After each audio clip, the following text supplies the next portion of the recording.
ศูนย์ส่งเสริมผลิตภัณฑ์ลาวปลอดสารพิษเป็นหนึ่งในหัวหน่วยธุรกิจที่ได้มีการประกอบส่วนในการสร้างวิกฤตงานทำสร้างรายหับให้แก่กรรมกรติดตามได้จากตากล้องสองเมือง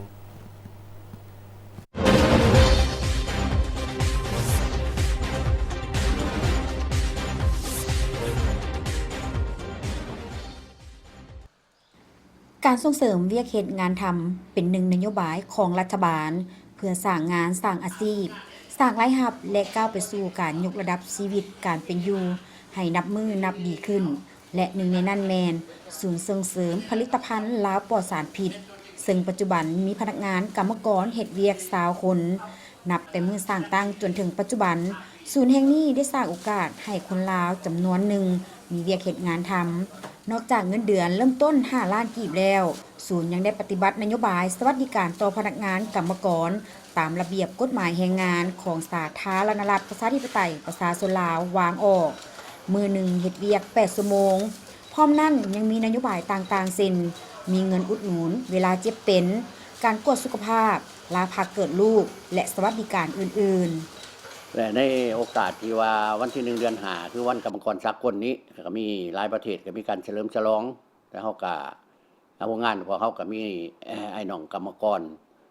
พนักงานที่ได้ร่วมเวียกร่วมงานกันนี่ก็20 คนเนาะผู้หญิง10ผู้ชาย10ว่าซั่นๆเนาะอันนี้ก็ขอถือโอกาสนี้ไว้ใช้ให้พรให้ทั้งกรรมกร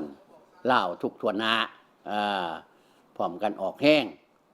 ในการพัฒนาผลิตจะเป็นผลิตสินค้าผลิตเครื่องใส่ซอยผลิตอาหารการกินผลิตยุกยาพวกพยาธิต่างๆก็ตามให้เขาเดินไปตาม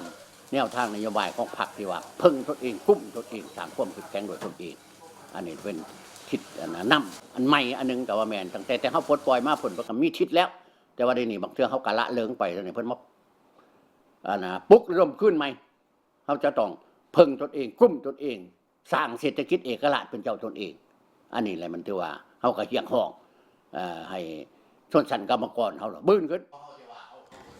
ด้วยนโยบายและสภาพแวดล้อมในการเฮ็ดเวียกเฮ็ดให้พนักงานกรรมกรมีความห้าวหันบุกบืนสุมถูกกำลังแฮง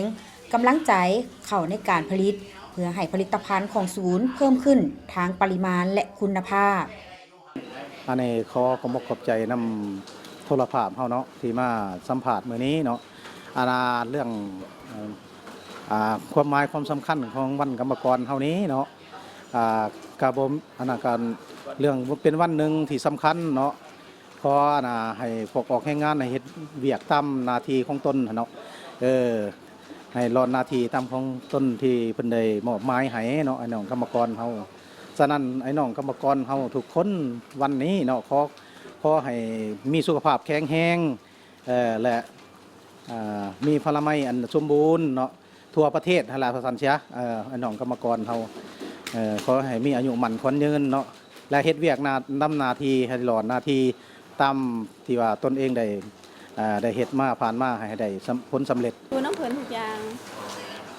ว่าจะเป็นบอลอยู่บอลนอนได้โรงงานทุกคนมึงอยู่บางแง่ตอนเดือนพอตู่ก็หายสมที่กำลังเบียกนั่นแหละที่พ่อขอบใจพอตู่ที่พอตู่เบิ่งแง่อยู่แล้วแล้วก็หายบอลอยู่บอลเศร้าเงินเดือนกันได้ปกติเวลาเจ็บเวลาเป็นเพิ่นกับเบิ่งแง่ศูนย์ส่งเสริมผลิตภัณฑ์ลาวปลอดสารพิษนอกจากเป็นบอนสร้างเวียกเฮ็ดงานทำยังเป็นบอนศึกษาค้นคว้าของนักศึกษาของมหาวิทยาลัยสุขภาพและสถาบันการศึกษาที่สนใจเรียนรู้เกี่ยวกับผลิตภัณฑ์ยาพื้นเมืองของลาวเฮา